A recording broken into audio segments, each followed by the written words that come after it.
Alright, let's talk about your first car.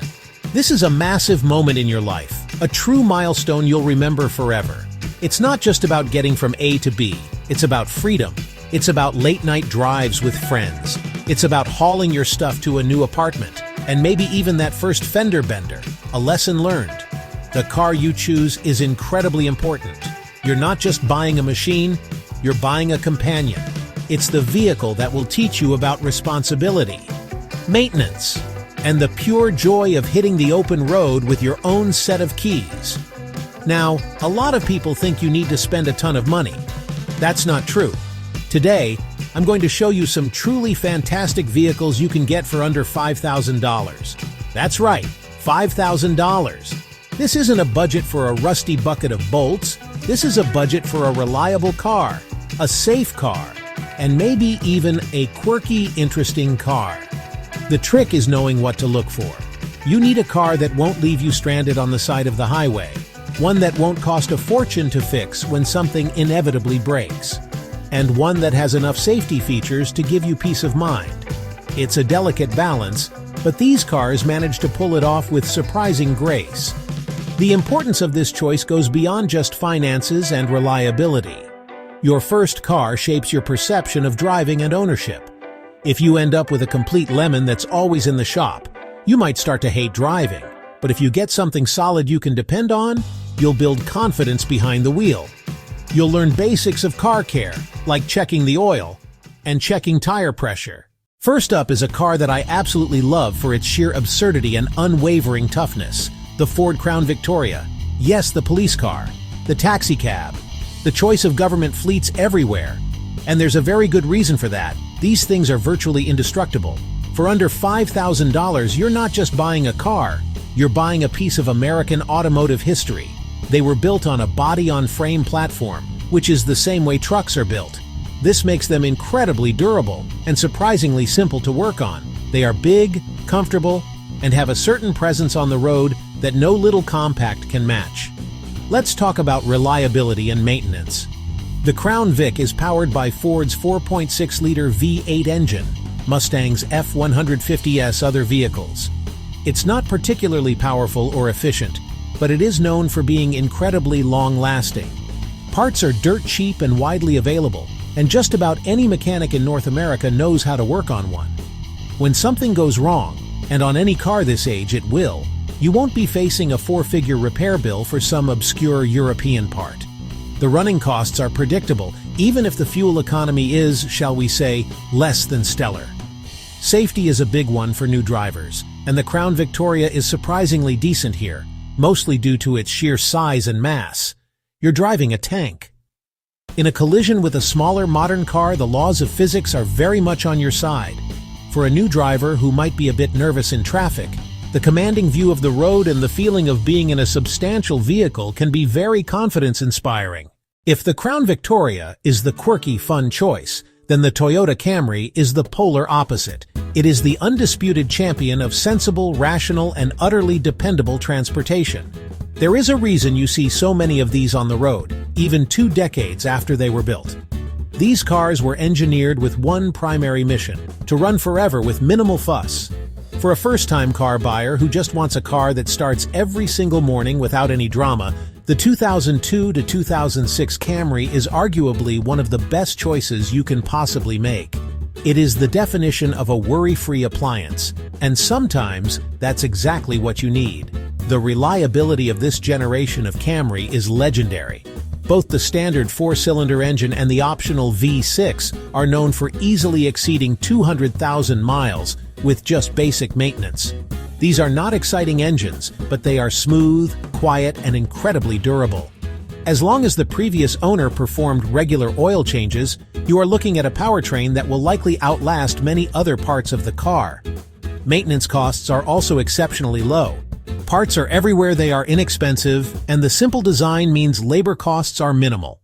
Now we move to another icon of Japanese reliability, but in a smaller, more nimble package: the Honda Civic. Specifically, the 8th generation model built from 2006 to 2011. This Civic represented a huge leap forward in design and technology for Honda with its futuristic two-tier dashboard and sharp modern styling that still looks good today. It took everything people loved about the Civic, reliability, efficiency, and fun, and wrapped it in a more sophisticated package. For a first-time buyer who wants something a bit more engaging to drive than a Camry, but still wants that legendary dependability, the Civic is an absolutely stellar option. Reliability is a cornerstone of the Honda brand. The 1.8-liter four-cylinder engine is a marvel of efficiency and longevity. It's nearly bulletproof if maintained properly. It's important to note that some early 2006-2008 models had an issue with cracked engine blocks, but this was covered by a warranty extension, and most affected cars have been fixed by now. Still, it's something to check the service history for. Otherwise, these cars are incredibly cheap to run. They get excellent gas mileage, often over 30 miles per gallon on the highway. Alright, so this next one is a brilliant 2-for-1 special, the Pontiac Vibe, and its twin, the Toyota Matrix, often overlooked. Let me explain. The Pontiac Vibe was built in California in a joint Toyota-GM factory.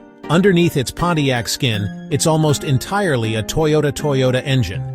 Toyota transmission, same platform as the Corolla. That means Toyota reliability and low running costs, but a Pontiac badge can make it cheaper. Used badge snobbery working for you. Main appeal: extreme practicality. Small wagon, hatchback with huge cargo space. Rear seats fold flat. Many models also fold the front passenger flat. Carry long items. Surfboard carry long items, a piece of lumber. The cargo area is lined with hard, durable plastic. Great for a first-time driver, moving to college, hauling sports gear, helping friends move. This versatility is a game-changer. Here's a car you probably weren't expecting to see on this list: the Buick Lucerne. Many people associate Buick with their grandparents, and honestly, for a good reason. Designed for comfort above all else. But for a first-time driver, that's not a bad thing at all. The Lucerne is a large, comfortable, incredibly quiet. It just floats down the road. For under $5,000, you get a near-luxury experience for the price of a beat-up economy car. It's a bit of a secret in the used car world. It's mature and feels more expensive than it is. The Lucerne's biggest selling point is its engine. Most models have GM's legendary 3.8-liter V6, the 3800. This engine is considered one of the most reliable V6s ever made. Old-school pushrod design, simple and under-stressed. Known to run for hundreds of thousands of miles with basic care. Parts are cheap. Every mechanic knows them. Generally free of the complex issues of modern engines. For a first-time owner, the peace of mind is immense. It's a robust, dependable powertrain. If you want the reliability of a Honda but desire something with a bit more style, luxury, and sportiness, then you absolutely must consider the first-generation Acura TSX. This car was a home run for Acura. In other parts of the world, this was sold as the Honda Accord Euro, and it was widely praised for its fantastic chassis, high-revving engine, and premium feel. In America, we got it as the entry-level Acura, and honestly, it's one of the best used car bargains out there. It's a car that successfully blends sport, luxury, and reliability in a way that very few vehicles in this price range can match. It feels special, and that's a great feeling for a first car. The heart of the TSX-X is its engine. Honda's K24 2.4-liter four-cylinder. This is one of the all-time great four-cylinder engines, known for its incredible smoothness, willingness to rev, and bulletproof reliability. It produces a healthy 200 horsepower, which gives the car energetic performance without being overwhelming for a new driver. For those who live in the snowbelt or simply want the security of all-wheel drive, the Subaru Outback is an obvious and excellent choice. This generation perfected the formula that made Subaru so popular: the practicality of a station wagon, the go-anywhere capability of an SUV, and the comfortable road manners of a sedan. It's the Swiss Army knife of cars. For a first-time driver who faces snowy winters, muddy back roads, or just wants the ultimate in all-weather confidence, the Outback is incredibly tough to beat. It's a car that encourages adventure while still being a sensible daily driver. Subaru's symmetrical all-wheel drive system is the star of the show. It's a full-time system that is always active, providing power to all four wheels for maximum traction. For a new driver, this is a huge safety net. In rain, snow, or on loose gravel, the car feels incredibly stable and planted. It reduces the likelihood of spinning the tires or losing control, which is a massive confidence booster. So, you've seen the list, you're ready to start shopping. This is exciting, but you need to be smart about it. Buying a used car under $5,000 is a treasure hunt. The single most important piece of advice I can give you is this: get a pre-purchase inspection. For about $100 to $200, have an independent mechanic put the car on a lift and give it a thorough once-over. They will spot issues you would never see: rust on the frame, leaking gaskets, worn-out suspension components. This small investment can save you thousands of dollars and a world of headaches. Never skip this step. When you first look at a car, be a detective. Check the simple things. Do all the tires match? Do they have good tread? Check the oil on the dipstick. The test drive is your chance to really get a feel for the car. Turn the radio off so you can listen. Your first car is a huge step.